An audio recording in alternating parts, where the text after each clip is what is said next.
17-mavzu harakatlanish tezligi deyiladi. Tezlik bo'yicha endi qanaqa talablar qo'yiladi? Haydovchiga transport vositasini texnik tavsifnomasida ko'rsatilgan tezlikni oshirish taqiqlanadi. Haydovchiga avtomobilni taniqlik belgisida o'rnatilgan tezlikni oshirish taqiqlanadi. Haydovchiga hech qanday zaruriyatsiz, ya'ni avariyani oldini olish holatlaridan tashqari boshqa vaziyatlarda keskin tormoz berish, keskin tezlash va keskin manevrlar bajarish taqiqlanadi. Keyin kunni qorong'i vaqtida yoki yetarli ko'rinmaslik sharoitlarida yurganda haydovchi tezlikni tanlashda yo'lni ko'rinishini birinchi o'rinda inobatga olish kerak bo'ladi. Keyin haydovchi 1 soniyada qancha tezlikda necha metr masofa bosib o'tish kerakligini yoddan bilishi kerak bo'ladi. Mana shu ko'rsatkichlarni. Keyin serqatnov yo'llarda yurganda haydovchiga tezlikni oshirmoqchi bo'lsa, boshqa mashinalarga yaqin yurish taqiqlanadi. Ya'ni oraliq masofa va yonlama oraliqqa tezroq yuradigan haydovchi aslida ko'proq saqlash kerak bo'ladi. Bizda nabarat teskarisini qilishadi. Tez yurayotganlar taqab yurishni yaxshi ko'radi.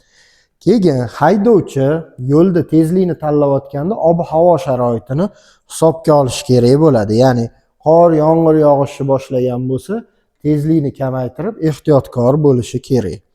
Keyin tezlik ortgan sari haydovchini ko'rish maydoni qisqaradi. Shuni ham inobatga olish kerak. Keyin haydovchi qanchalik tez yurmasin, uni tezligi o'ziga har doim kam seziladi. Undan tashqari unga qarab kelayotgan boshqa mashinalarning ham tezligi kam seziladi. Keyin tezlik 2 baravar ortganda mashinani tormoz yo'li 4 baravar ortadi. Misol uchun 50 tezlikda 10 metr yurib to'xtasa, tezlik 2 baravar oshganda 100 ga chiqqanda tormoz yo'li уже 40 metrgacha chiqar ekan, 4 baravar ortar ekan.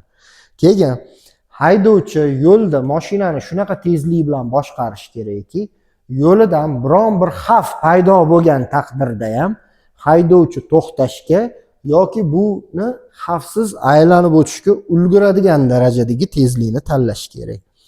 Keyin haydovchi har gal tormoz berganda orqaga qarash kerak, makvoy oyna orqali. Endi belgilangan qoidadagi yuqori tezliklar qanaqa? Aholi punktlarida eng yuqori tezlik 70. Aholi punktlarini tuman markazlarida 60. Maktab va bog'chalarni va ularni 300 metr atrofida 30, turar joy dahalari va boshqa yondosh hududlarda 20. Keyin avtomagistrallarda va aholi yashash joylaridan tashqarida tezlik transport vositasini turiga bog'liq.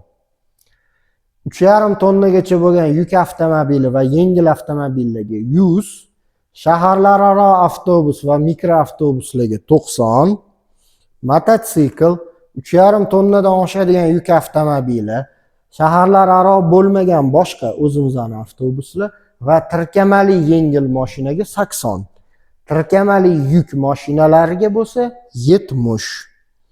Keyin bolalarni tashiyotgan avtobus va odam tashiyotgan yuk avtomobillariga eng yuqori tezlik 60.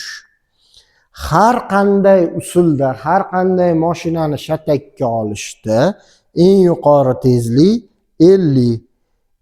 Oxirgisi xavfli, katta o'lchamli va og'ir vaznli yuklarni tashiganda eng yuqori tezlikni GAIni o'zi belgilaydi.